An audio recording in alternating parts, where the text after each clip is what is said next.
estado do Rio de Janeiro. E esse centro ele tem como proposta promover eventos, congressos, encontros de pessoas da abordagem gestáltica, né? E nós estamos lançando agora a revista, e a gente queria fazer essa entrevista para a próxima edição, que vai ser em novembro. Vamos enviar para você ouvir. Essa é a Rosa, ela é a redatora oficial. Eu faço parte da comissão que faz todo o trabalho da revista, né, do GTI. Vamos lá. Por onde começamos? Não, primeiro aquela pergunta mais básica, o que você está achando de estar no Brasil? Me gusta mucho este paisaje. Muito bonita, né? Es un lugar privilegiado Do Rio de Janeiro. Me gustan mucho los brasileros también. Me parece increíble que mantengan la alegría a pesar de lo difícil que ha estado la situación económica, que sigan cantando y bailando y sonriendo y siendo tan dulces, amistosos, mientras el resto del mundo se pone muy amargo. Você podia contar um pouquinho pra gente, Ana, o trabalho que você veio fazer aqui no Brasil, esse trabalho que você vem desenvolvendo, eu soube que você já passou por Brasília, Belo Horizonte. Bueno, yo me di a conocer aquí no a través de la Gestalt, sino a través del enagrama. Eso ocurrió por dos circunstancias. Una porque el así llamado proceso Fischer-Hoffmann, en aquella época, ahora se llama de cuadrinidad, salió al mundo a través de mí. Yo le di la primera forma grupal. Era antes un proceso individual que realizaba el creador del método, que es un clarividente. Y cuando yo tuve mi experiencia personal con este hombre, él era un sastre de profesión, hacía camisas y se había desarrollado como medium un poco accidentalmente a raíz de la muerte de su madre y su búsqueda de una comunicación con su madre, en estado natural de duelo, y había terminado por conectarse con lo que él sentía, el espíritu de este médico Fischer, que había conocido como médico de su mujer, que ya no vivía. Entonces, cuando yo tuve mis sesiones con él, me impresionó enormemente su capacidad clarividente. Él me dio mi historia de vida, no solo mi historia, me dio la historia de mi madre, la historia de mi padre, sin hacerme una sola pregunta, con muchos detalles. Y yo solamente había oído cosas semejantes a través de Castaneda, de quien fui amigo, que me contaba cómo don Juan le había dicho ciertas cosas de su infancia que él no recordaba y que terminó recordando. Y por primera vez en este hombre encontré a alguien que podía hacer algo así, que decirme ciertas cosas de mi infancia que nunca yo había pensado, pero que efectivamente podía corroborar. Castaneda fue la primera persona de quien oí esto, es decir, de quien me contó cosas así, pero la primera persona que yo conocí que lo hizo conmigo fue Hoffmann. Y entonces yo seguí con él una serie de 8 sesiones en las cuales hizo el recorrido de un método que me pareció de validez mayor al contexto que él le daba, que era un contexto en que él utilizaba su propia capacidad de clarividencia. Entonces produje un método en que uno trabaja con sus propios recuerdos y en forma grupal. Y eso es lo que ahora se llama el método de cuadrinidad, que Hoffmann lo volvió a retomar y lo refinó y le dio su forma particular. Pero llegó a Brasil a través de Chile, porque yo había dejado Chile cuando me fui a California, después de la experiencia de Arica, a la cual me referí ayer en la conferencia. Yo trabajé con este maestro que en aquella época se hablaba de él como de un sufi, aunque después él hizo sus clarificaciones, que no era exactamente, esa es la tradición. Pasé una temporada ya con mi madre tenía un deseo de incorporarse en un trabajo de este tipo, ella siempre había tenido intereses espirituales diría yo, pero de salón, de conversar, pero nunca de hacer un trabajo personal, un esfuerzo, una disciplina. Y yo atravesé por un cambio muy dramático, se me notaba en mi forma de hablar, de pensar, de vivir, y ella estaba muy impresionada. Y por primera vez quiso entrar en un camino, en lo mismo en que yo estaba. Y yo formé mi primer grupo, que era un grupo más allá que un grupo terapéutico, un grupo con la ambición de traspasar lo que yo conocía, lo que podía. Y en ese grupo estaba mi madre y otras personas, entre ellos personas que yo había formado en Gestalt en Chile, aunque al decir formado lo diría en una forma extraoficial, porque yo no tenía un instituto, no había algo que se anunciara. Era un grupo informal, pero había personas que habían aprendido de mí a hacer terapia. Y el grupo entonces podía funcionar por la contribución de distintas personas que sabían distintas cosas, y esa fue mi manera de en realidad solucionar el problema de mi madre, que me decía ¿qué puedo hacer?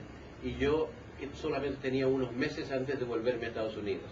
En una situación muy privilegiada, poder transformar a la propia madre a propio gusto, pero al mismo tiempo muy difícil. Y para mí fue ideal eso de ponerla en un grupo y yo desaparecer y darles instrucciones al grupo. Y en realidad fue la Gestalt lo que a ella la tocó más profundamente. Es decir, el contexto fue muy importante, pero lo que a ella le permitió dar un salto fue que algunas personas en el grupo la trataran muy directamente, que alguien le dijera vieja de mierda. Eso a ella, una señora de un carácter aristocrático, le permitió empezar de nuevo en la vida, cuando pudo aceptar eso. Paula, hoje em dia, como você integra o uso do Fischer-Hoffmann com o Enneagrama Sí. y con la abordagem gestáltica? Sí. Déjame terminar un puente antes de contestar eso. Entonces yo formé un grupo en Chile que abandoné. Me fui a Estados Unidos y hice una experiencia que ha sido única vez en mi vida, de tener un grupo por correspondencia. Cada semana escribía, decía, ahora debían ponerse atención a tal persona, yo pienso que está pasando tal y tal y cual cosa a tal persona, y había un hombre, Eleodoro Ortiz de Zárate, Doro, que después se dio a conocer aquí. Entonces, él trajo el proceso a Brasil, que fue un proceso exportado por correo a Chile. Yo, para continuar trabajando con ese grupo de distancia, empecé a darle una forma a este proceso por correspondencia.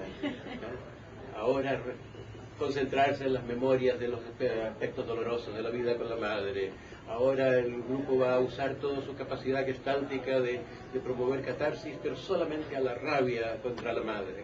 Estaban las capacidades, pero le dimos un formato. Y el proceso de Fischer-Hoffmann no sería lo que es ahora si no fuera por el fundamento de Gestalt, porque es una Gestalt envasada, digamos.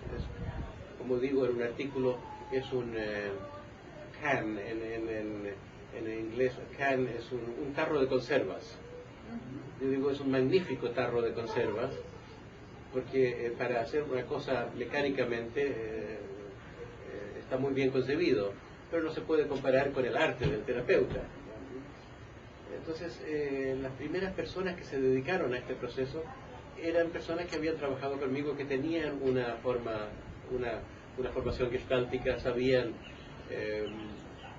guiar la expresión emocional sobre todo. Entonces llega eso, y yo en este grupo en Chile combiné una serie de cosas que normalmente no están combinadas, pero esencialmente había un fuerte ingrediente gestalt y había un contexto sufi. Había cuentos sufis, había un trasfondo que venía de esta experiencia de Arica que yo había atravesado, y esta combinación de terapia y sufi, y tradición sufi, fue la que vino a Brasil, y aquí por la demanda de la gente que se estaba formando con los que vinieron de Chile, se pusieron en contacto con el hermano de Idries Shah. Idries Shah ha escrito muchos libros. El hermano es un poco menos conocido, Omar Ali, el Aga lo llaman. Es un sufí menos conocido por libros, pero que prácticamente se hizo cargo de la gente interesada en Sudamérica. Empezó a responder al deseo de la gente de tener algún contacto con esta tradición.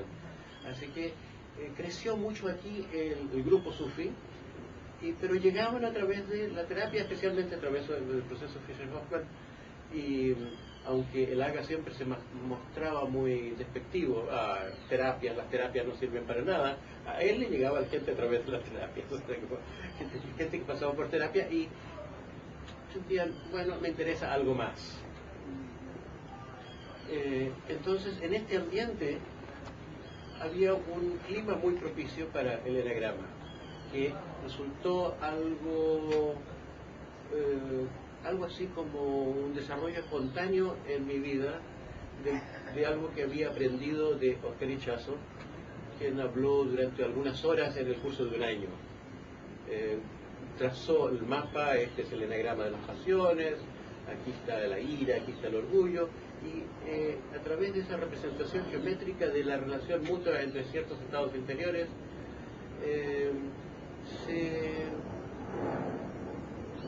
se podía, reflexionando más en ese modelo, entender muchas cosas, poco a poco.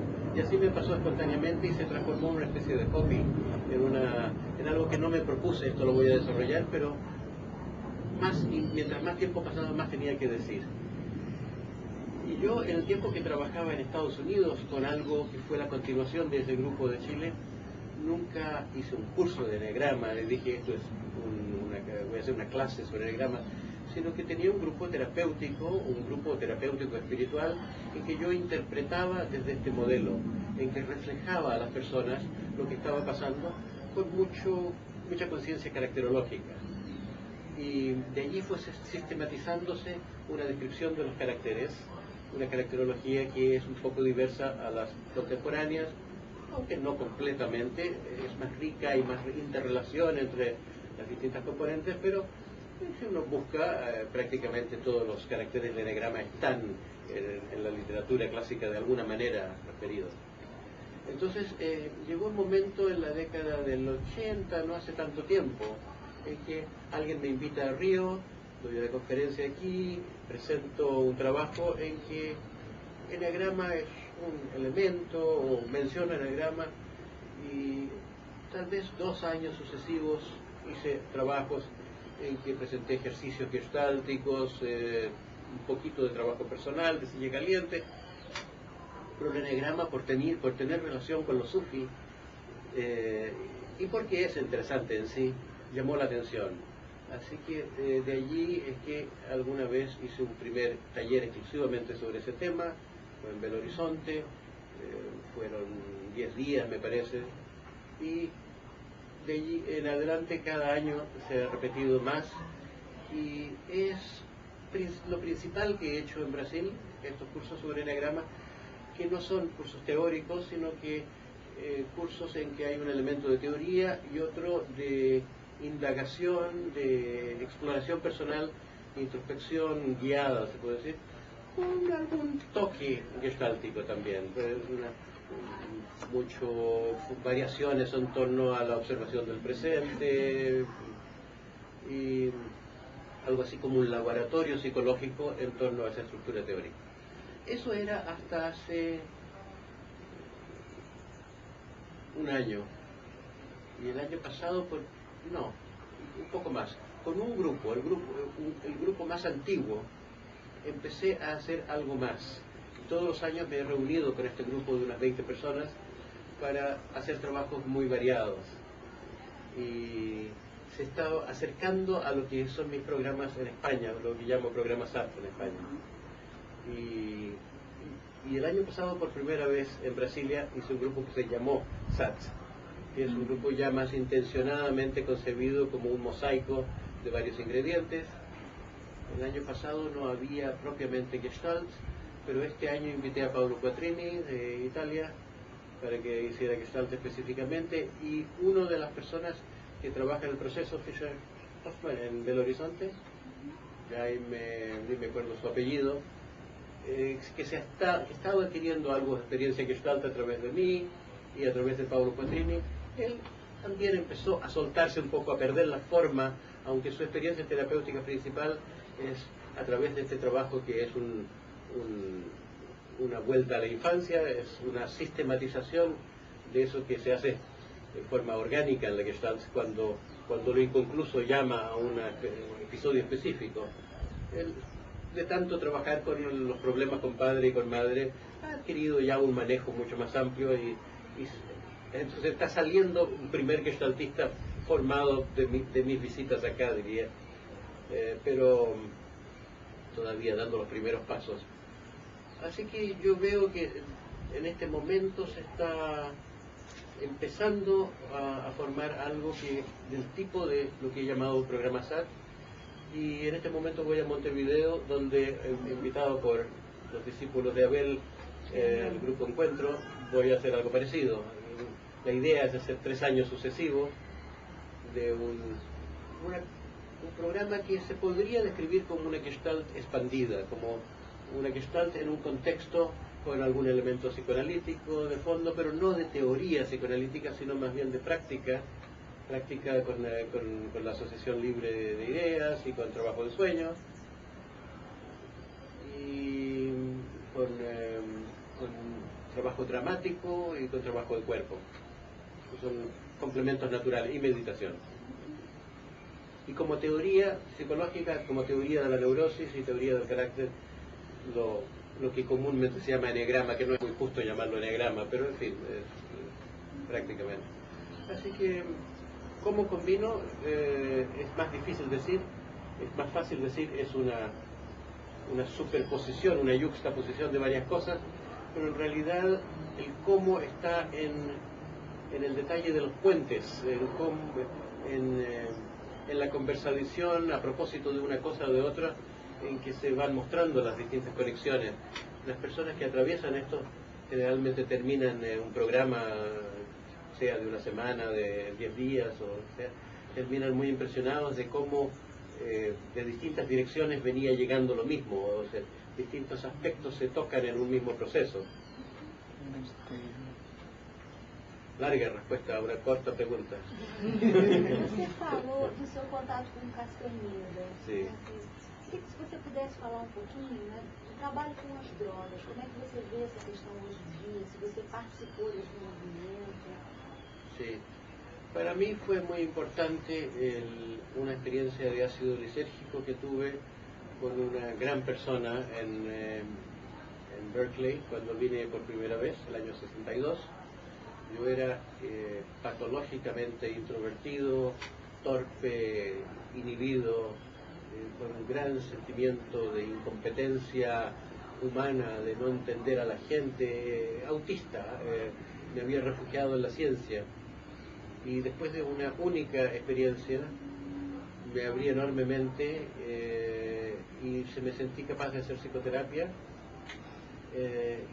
lo cual no fue una decisión, sino que coincidió con una decisión de hacer una investigación sobre otra droga, ahora muy conocida en Brasil, la ayahuasca.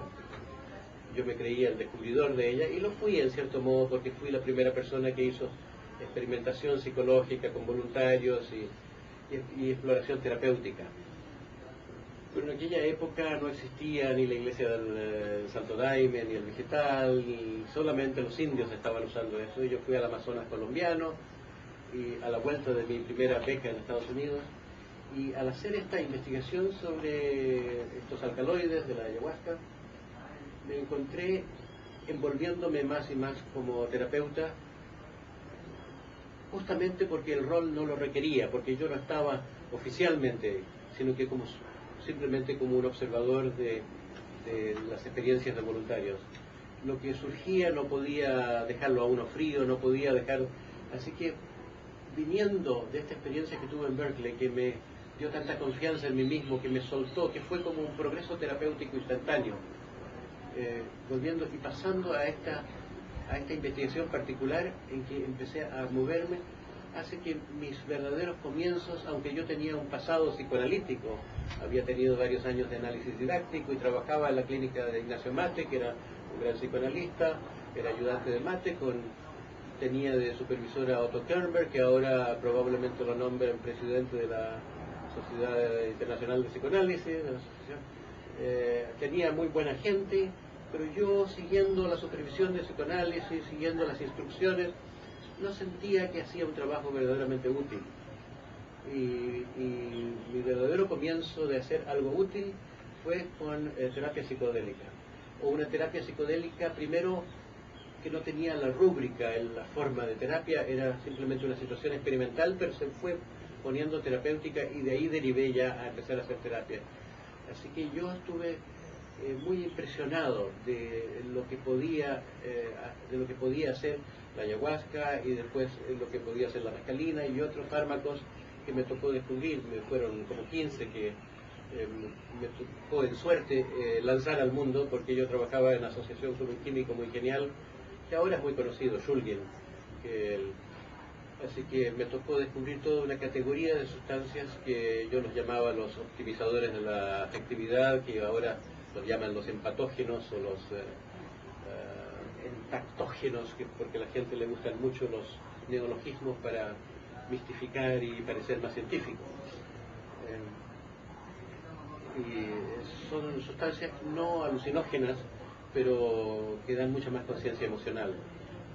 Y uno de ellos, el MMDA, es óptimo para la Gestalt, porque da un aquí y ahora mucho más intensificado, mucho más rico. Así que tuve un periodo intenso de investigación con alucinógenos y otros fármacos en la década del 60, porque yo era empleado por la Universidad de Chile, por el Departamento de Antropología Médica en la Escuela de Medicina, donde podía hacer lo que quería. Luego me vine a California y tuve que dejar todo eso, por las razones simplemente legales. Y luego, por razones de tiempo y dedicación, permanecí ajeno. Y también porque empecé a hacer un trabajo que se daba a conocer en el mundo con una componente espiritual, y está muy mal visto en el mundo espiritual todo uso de drogas. Por ejemplo, el budismo. Ayer hablaba yo en un centro budista y me permití decir que Oscar Ichazo hablaba de un tiempo en que no solo el asunto la cuestión femenina, sino la cuestión drogas van a ser marcantes en el espíritu de la época. Yo creo que la profecía se está haciendo verdadera, no oficialmente, pero sí ambientalmente. Pero en el mundo budista eso es un tabú, porque entre lo equivalente en el budismo a los mandamientos de Moisés está el que no se usa intoxicantes. Es como una ley religiosa, es un principio espiritual. Está muy profundamente enraizado en muchas culturas este tabú de las drogas, como si fueran una cosa anti-espiritual, con cierta buena razón, porque muchas de las drogas conocidas tradicionalmente, como el opio en China, como la marihuana, o como quiera que se lo llame en otras partes de la India y otras partes del mundo, crean dependencias psicológicas, y se trata en el mundo espiritual de poder alterar la propia conciencia sin tanto apoyo, con un mínimo de apoyo artificial. Pero yo creo que hay aunque se diga eso como un principio general, hay mucha oportunidad para uso de sustancias en casos en que no se podría producir una movilización sin ellas. Yo conocí, por ejemplo, en Holanda, Bastians, un psiquiatra que trabajaba solo en neurosis traumáticas de guerra con ácido lisérgico, y había innumerables personas que su situación psicológica era tan grave que hubiera sido imposible abrirlos de otra manera. Ahora, es cosa de grado, pero muchas personas con un pequeño empujoncito, con una ayuda, pueden ir más lejos. Así que yo tengo una posición de, no solo de simpatía, sino de pensar que las leyes actuales represivas son tan exageradas al confundir salud pública con aplicación médica, que se está perdiendo un recurso sumamente poderoso, sobre todo en psicoterapia de grupos. Algunas de estas anfetaminas derivadas yo pienso que permitirían hacer un trabajo mucho más rápido. Peirce no hablaba de esto, pero tenía una posición también muy abierta y muy simpatizante. Desde luego su vida cambió durante ese periodo en Israel cuando tuvo acceso al ácido y se bombardeó a sí mismo hasta que dio una vuelta. A mí me tocó facilitarle una vez una dosis de psilocibina, que tuvo una experiencia muy importante. En otra ocasión le di también ayahuasca, y en otra ocasión trabajé en un grupo con él, yo bajo efectos de psilocibina. Trabajando. En un grupo terapéutico, él me dijo, tú tomas y no le digas a nadie. Así yo estaba bajo efectos de algo, pero era un grupo en que nadie más tenía conciencia de eso, era una dosis baja. Você podia contar um pouquinho do Pelos, do seu contato com ele? Interessa, né? Um pouquinho de fofoca. Cuando yo llegué al ambiente de Berkeley, se hablaba de un gran genio. Genio es la palabra que se usaba para Peirce, ¿no? Así como Einstein en la física, este hombre en lo terapéutico. Y cuando lo conocí, esa fue mi impresión de él. Algo de otro tipo, algo que no es cosa de talento, ni de formación, ni de inteligente, otra cosa. Y mi primer contacto con él fue en una ocasión en que yo llegué a Esalen con Carlos Castaneda, porque ambos estábamos invitados a hacer un taller y no habíamos estado ninguno de los dos en Esalen. Y Carlos me trajo en su auto, él venía conduciendo, veníamos desde Berkeley. Nos había presentado recientemente Michael Harner, que ahora es muy conocido porque él creó una organización de estudios, Instituto de Estudios Chamánicos. Él era antropólogo en la Universidad de California, era incluso director del Museo Antropológico, pero este hombre había tenido contacto con la ayahuasca a través de una visita a los indios Shipibo del Perú, y había tomado esta bebida, y la reacción le había durado un mes, un estado cuasi psicótico, borderline, de sentirse prácticamente incapaz de vivir esta vida cotidiana, un estado que fue alarmante, pero al mismo tiempo cambió completamente su vida, lo hizo un poco un chamán, de ser originalmente un observador, un antropólogo académico, se comprometió mucho más directamente con las culturas que estaba estudiando a través del chamanismo. Entonces yo me había hecho amigo de Harner a través de nuestro común interés en la ayahuasca, cuando esto no era una cosa conocida en el mundo, hablo del año 62.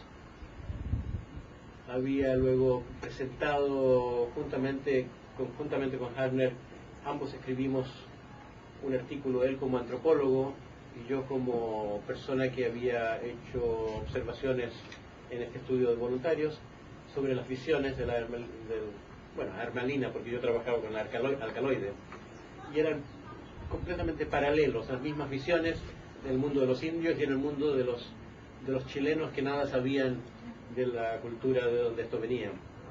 Fue muy interesante, así que establecimos una amistad con Harner, y un día me llama por teléfono y me dice: quiero presentarte a otro aprendiz de brujo. Y este otro aprendiz de brujo era Castaneda, antes de que escribiera ninguno de sus libros. Y así, en esta ocasión, junto con presentarnos, nos propone que vamos a Esalen a hacer este taller. Pequeños centros frente al mar, muy interesante. Yo un poco pesimista, un poco despectivo a las cosas que no conozco, no pensaba mucho de Esalen. Pero cuando llegamos con Carlos a la casa, a lo que se llama la casa grande de Esalen, vamos a entrar, viene saliendo Pearls, con su gran barba y su cara de como de capitán de barco, fuerza. Y ahí tuvimos una breve conversación en que yo había leído su libro, me había tocado mucho el libro, pero no por la parte que ahora se insiste tanto, que es la Biblia de la Gestalt, la parte de Paul Goodman, que siempre que llegaba a ella ya me empezaba a aburrir. Lo que más me interesó fue el comienzo del libro, hecho por Hefferlein, que ahora lo miran muy en menos. Los ejercicios de awareness, la parte más viva del libro, me parece. Y yo le hago la pregunta convencional a Pearls en ese momento, si está escribiendo otro libro. Y me llamó mucho la atención su respuesta. Me dice, mi amor a la humanidad es muy limitado. Eso es lo que podría justificar escribir un libro. Y me tocó la suerte de tenerlo en el público cuando yo hacía mi taller, y era un público difícil, Pearls. Vas a imaginar. Por suerte no tanto conmigo. Conmigo nunca me interrumpió, porque yo hablé muy poco. Pero llevamos con nosotros una chamanesa, una india americana de una tribu, los Pomo, los indios Pomo. Elsie Parrish se llamaba esta mujer.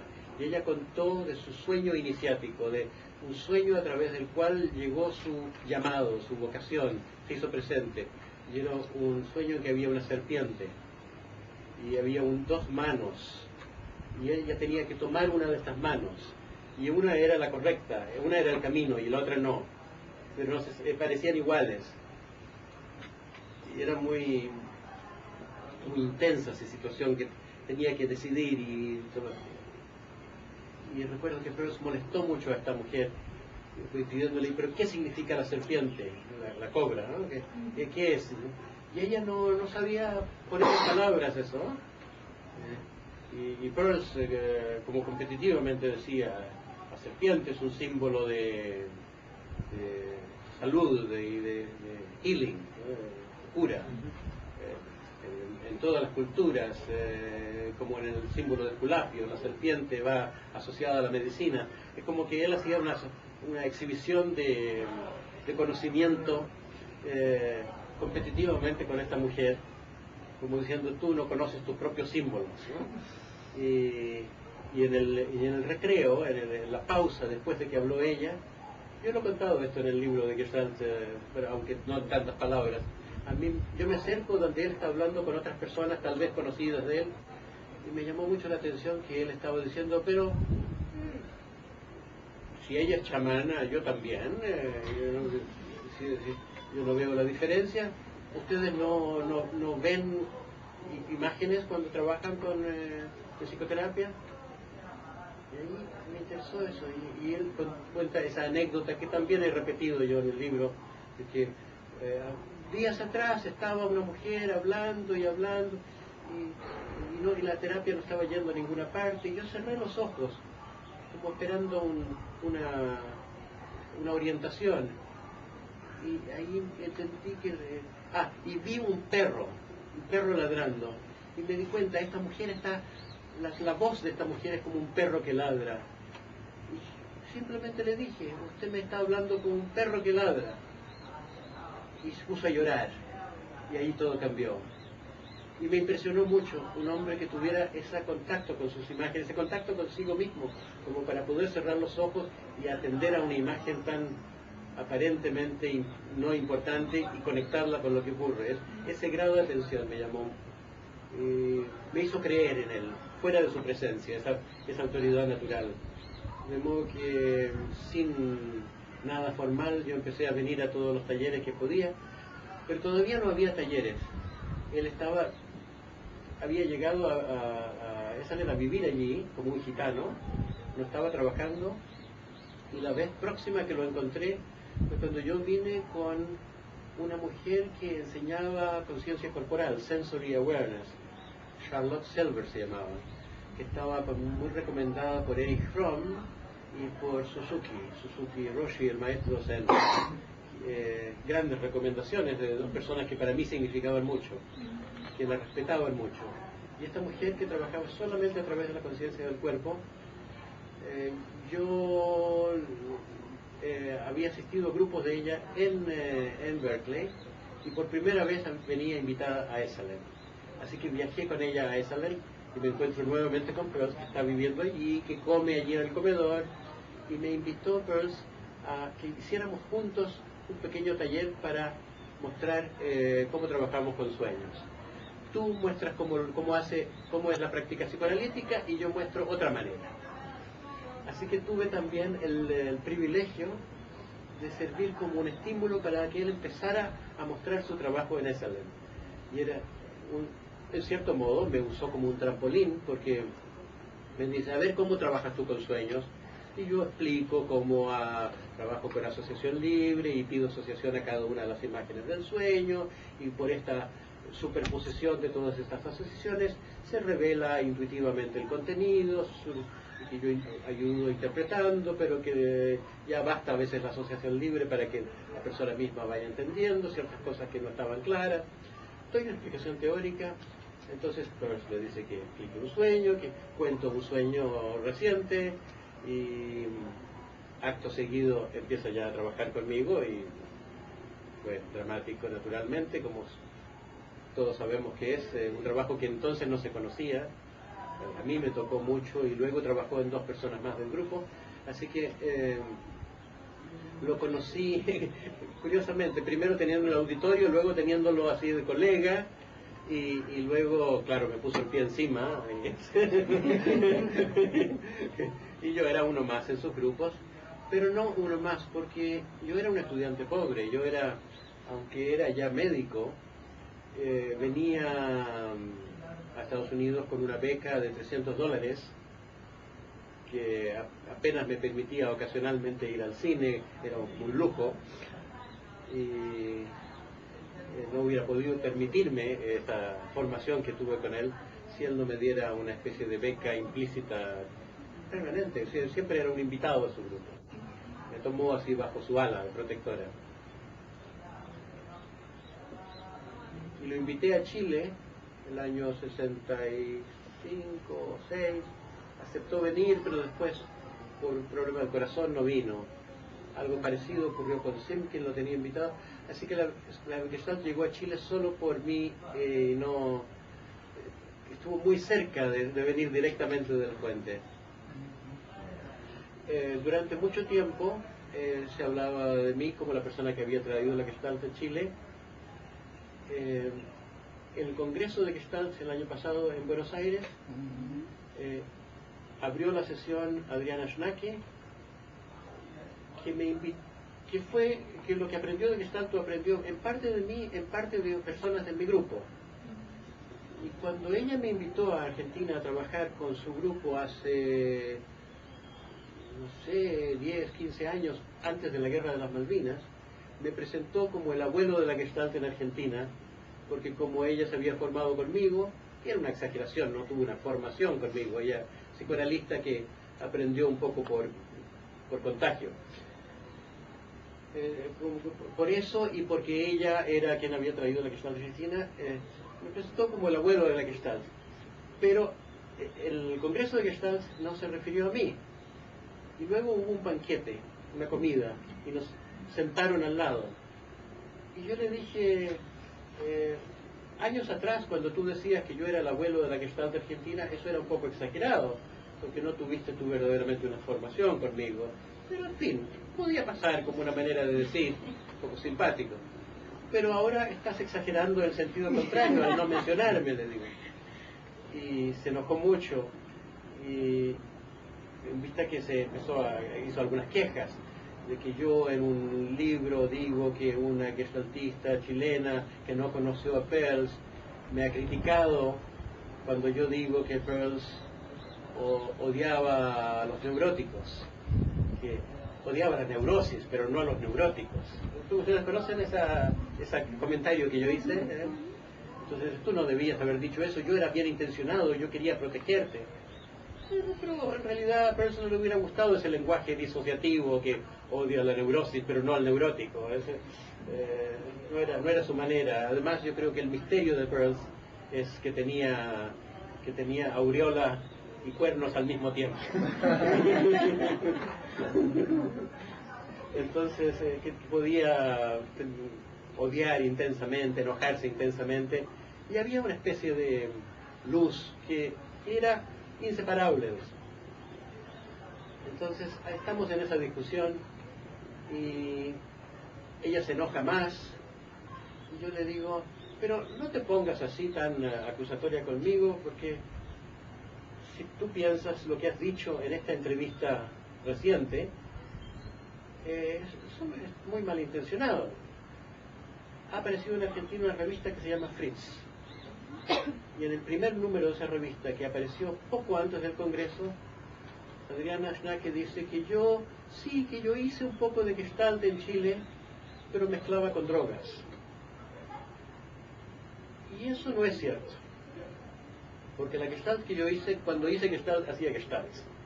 Y la única Gestalt que oficialmente hice fue cuando ella me invitó a la clínica psiquiátrica universitaria en la década de comienzos del 80 o tardíamente en los últimos años del 70, y yo en la clínica psiquiatra hice un seminario de Gestalt, nada más.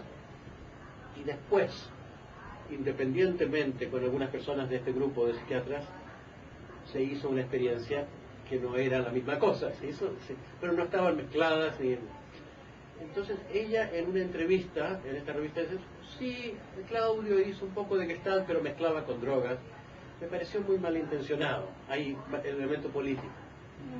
Y cuando mencioné esto, se exaltó tanto que yo, después de unos 10 minutos de que ella disparaba, me fui a otra mesa. ¿Tú estabas allí? ¿Estabas tú en ese congreso de Buenos Aires? Estaba. Entonces me fui a otra mesa y me fui a sentar con Pancho, que estaba en la otra mesa. Y ella, Susana Castro, se vino a sentar al lado y la calmaron con vino, y después de media hora ya empezó a... Pero parece que esto ha tenido muchas consecuencias, porque no me han invitado al Congreso de Gestalt en Santiago el año próximo. No sé si en Santiago, pero en Chile. Mas, saindo daí, como é que anda a gestalterapia de uma forma geral? Como é que você vê o desenvolvimento da Ruiva, né? Não sei como ele fala, desenvolvimento, você entende, né? Teoria Da gestalterapia nesse momento. En el mundo, Eu estou perguntando isso até pelo que você falou no final do Congresso de Buenos Aires, né? Você meio que resgatou o Peirce y criticó mucho. A mí me parece que en vida de Peirce hubo un florecimiento paulatino desde que se vino a California. Hubo un movimiento restringido en Nueva York, era una escuela pequeña que no llamó mucho la atención. Había gente muy talentosa, pero no pasó de cierto límite, y Peirce estuvo a punto de retirarse de su actividad, incluso él mismo tenía muchas dudas. Cuando vino a California, algo había pasado en él que lo hacía un maestro. Era otro nivel de intuición, de arte. Y eso empezó a llamar la atención del mundo, y aún en vida de él ya empezó a llegar la Gestalt a Alemania, empezó a llegar internacionalmente el eco de la Gestalt. En el momento en que muere él, cambia el espíritu. En el funeral, no el funeral, en el memorial service, en la ceremonia fúnebre que se celebró en la costa del este, porque hubo una en San Francisco, en la cual estuve yo presente, y otra en la costa del este. Allí habló Paul Goodman mal de Peirce, en su propia ceremonia fúnebre. Tuvo el mal gusto de empezar ya a hacer la contrarrevolución. Yo pienso que hubo ahí un fenómeno edípico tradicional de los hijos partidarios de la madre, con gran competencia con el padre, y Paul Goodman era el más talentoso y Isadore Fromm el más nefasto, un hombre sumamente envidioso, muy hostil hacia Pearls, y que se propuso exaltar a Laura. Y Laura tenía una capacidad, pero no existiría la terapia Gestalt solo a través de Laura. Laura, como mujer que tenía ciertas capacidades, influyó en la persona con quien vivía. Es cierto que se puede dar crédito a que ciertas ideas, ciertos aportes, ciertos capítulos del Ego, Hunger and Aggression fueron escritos de su mano. Todo eso es cierto, pero ella empezó a propasarse, así como Pearls le había dado un poco menos crédito del que merecía, ella se empezó a tomar más crédito. Yo hablé muchas veces con ella me consideraba un amigo. Cada vez que venía a Berkeley me llamaba para salir a comer juntos, y yo la vi a través de los años cómo se fue poniendo más amarga. Sobre todo repetía mucho que Pearls no la había mencionado en su testamento, y eso, esa amargura, esa ira empezó a tener eco en la otra generación, que quiso reivindicar a Laura, y más empezó a usar esa expresión co-creadora de la Gestalt. Y llegó a tanto esto que en la conferencia de Siena, en que hablé aquello que está incluido actualmente en mi libro, recuerdo que Eduardo Giusti, que es uno de los gestaltistas más conocidos de ella, en algún momento se levantó y dijo: sí, pero ya sabemos que Pearl será un psicópata y esto, lo otro, pero ¿para qué dar más vueltas a eso cuando tenemos a Laura? Es una exaltación de Laura a costa de enterrarlo. Y se empezó a exaltar la teoría de la Gestalt, y a Paul Goodman también, como para decir, Pearls, es decir, él hirió tanto a sus antiguos colaboradores al no mencionarlos más cuando se vino a California. Él empieza una nueva vida y deja atrás a su mujer, deja atrás a Goodman, deja atrás a... Como que eso no valía mucho. Era un horizonte mayor, era otra manera de ser, una manera más libre, no necesitaba. Y esta gente, resentida, después de la muerte de él, empezó una especie de contrarrevolución. Yo creo que el efecto que tuvo la invalidación personal de Pearls fue un efecto sutil, pero le quitó mucha vitalidad al movimiento. Es como en las tradiciones espirituales, la fe en el maestro hace mucho, hace que se percate las personas de aspectos del mensaje que no son los aspectos literales. Entonces la Gestalt empezó a hacer otra cosa, empezó a hacer una Gestalt por libros, apoyada en teoría, cuando nunca fue la teoría más que otra. Yo pienso que fue una cosa postiza la teoría de la Gestalt. Una teoría porque la Gestalt no podía salir al mundo en calzoncillos, no podía salir el mundo psicoanalítico de la época sin tener una teoría. Y todavía están con esa cosa tan vieja, tan anticuada, en lugar de... Y este movimiento tan creativo, que por esencia la Gestalt es una actividad creativa y una invitación a la creatividad, como movimiento histórico ha sido tal vez la menos creativa de las escuelas de psicoterapia. Si uno piensa en lo que era la Gestalt en tiempos de Pearls y la Gestalt ahora, no ha habido creatividad. Ha habido individuos más creativos que otros, pero como movimiento no se puede decir que ha crecido, que es una cosa más desarrollada. Así que yo pienso que la Gestalt está amenazada en Estados Unidos, está muy débil, y se habla de extinción de la Gestalt en Estados Unidos. Recibí una carta de Joe Wyson, que todavía me escribe de vez en cuando, a pesar de mis repetidos críticas y ataques y su furia. Joe Wyson mandó al círculo de gestaltistas de la asociación una carta algunos meses atrás, haciendo notar que Bob Resnick y no sé quién más, dos gestaltistas más, han hablado en cierto congreso y lo han hecho tan mal que esto amenaza la existencia de la Gestalt, y por lo tanto él pide que nosotros hagamos un voto de de protesta, de aleccionamiento, es un pedido a los gestaltistas de la sociedad como para censurar a Resnick y a estos otros,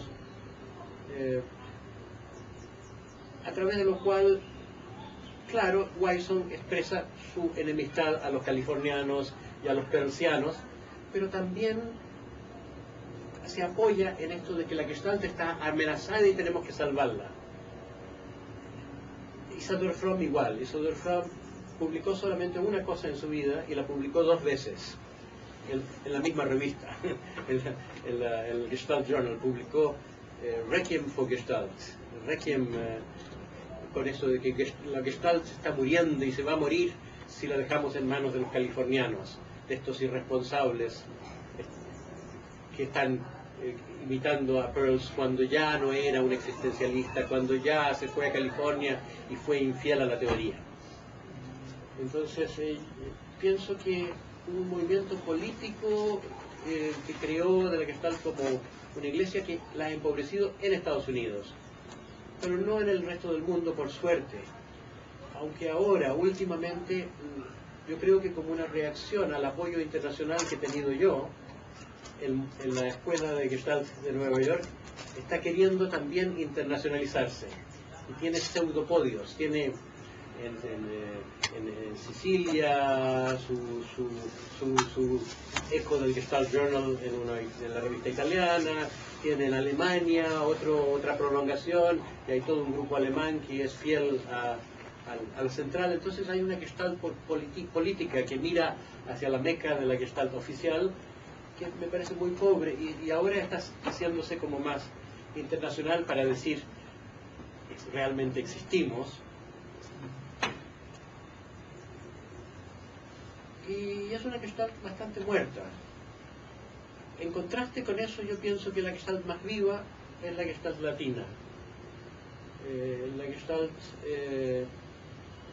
de Ginger, de Francia, la Gestalt de algunos de los italianos, la Gestalt de los españoles en general, es más estilo Pearls que la Gestalt de la contrarrevolución de Laura y Isador Fromm. Cuando llegamos a Buenos Aires a este congreso, en la revista Fritz aparecía una invitación a Pancho Huneeus, una entrevista a Pancho Huneeus, y me impresionó mucho que Pancho Huneeus, que se formó a través de la traducción de Pearls, tuvo una formación indirecta, una influencia transformadora del espíritu de Pearls simplemente por los libros. Este hombre que todo lo que es como terapeuta se lo debe a la existencia de Fritz. En la entrevista, en esa revista sobre Fritz, dice: lo mejor de Fritz es que sabía robarle ideas a sus asociados como a Laura y a Paul Goodman. Solamente puede explicarse eso en Pancho Huneeus por esa asociación que está haciendo ya con la central, tomando la política de la central. Yo lo critiqué públicamente, tú te recordarás en la sesión, ¿no? Lo quise desenmascarar y avergonzar un poco. Dije: Pancho dijo eso, por suerte en la comida me dijo, bueno, a veces uno piensa de una manera, de otra vez, en realidad no lo tomo muy en serio. Y yo lo felicité por tomar esa posición de no insistir en esa. Pero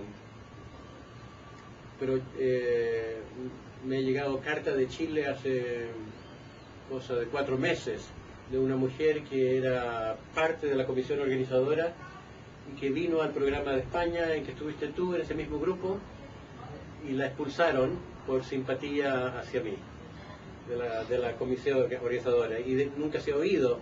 Yo fui una de las personas que decidió el voto que se hiciera en Chile.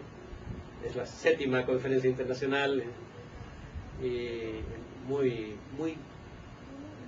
llamativo, como de muy mal gusto, que teniéndome a mí no me inviten a la conferencia. Ellos habla tan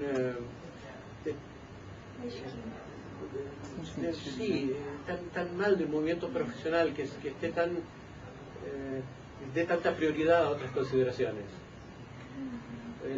No es un juicio que diga sobre la calidad de la terapia directamente, es una cosa indirecta, pero sí que refleja una estrechez de criterio, no darse cuenta de eso.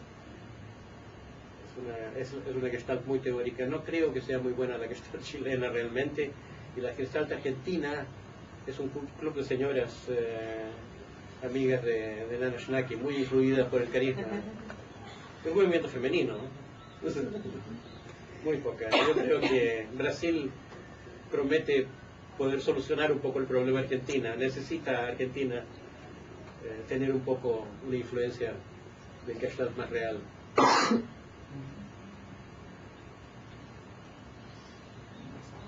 A gente não pode roubar o tempo da Bel, né? Sí.